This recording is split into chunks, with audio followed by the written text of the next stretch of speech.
साबिक गवर्नर सिंध कामरान टिसोरी का इस्तीफा सामने आ गया। साबिक गवर्नर सिंध कामरान टिसोरी का सदर मुमलिकत को लिखा गया इस्तीफा सामने आ गया। साबिक गवर्नर सिंध कामरान टिसोरी ने अपने ओहदे से इस्तीफा दे दिया। ज़राए के मुताबिक कामरान टिसोरी ने ओहदे से इस्तीफा दोपहर में ही अरसाल कर दिया था, जिसमें कामरान टिसोरी ने गवर्नर सिंध के तौर पर खिदमत अंजाम देने को अपने लिए एक बड़ा एजाज करार दिया।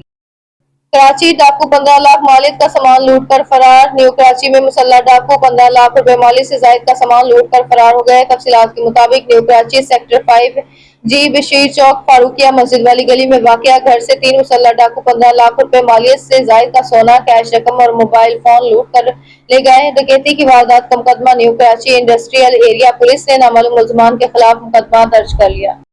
ऑपरेशन गज़बुल हक पाक अफवाज के अफगानिस्तान में कामयाब फ़ज़ाई हमले। ऑपरेशन गज़बुल हक जारी है, जिसके तहत पाकिस्तान के शहीनों ने अफगानिस्तान में दहशतगर्द ठिकानों पर कामयाब फ़ज़ाई हमले कर दिए। सिक्योरिटी ज़राए के मुताबिक पाक फौज ने अफगान तालिबान और फितना अल ख़वारिज के 4 दहशतगर्द ठिकानों पर बाशमूल फौजी तंसीबात को कामयाबी से निशाना बनाया। इन हमलों में अफवाज ने काबुल में 313 कोर के इंफ्रास्ट्रक्चर को निशाना बनाकर तबाह कर दिया।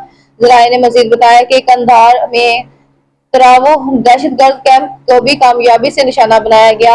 मौसर फजाई कार्रवाइयों के दौरान कंधार में एयरफील्ड की ऑयल स्टोरेज साइट और इससे मुल्हका लॉजिस्टिक इंफ्रास्ट्रक्चर भी तबाह कर दिया गया है।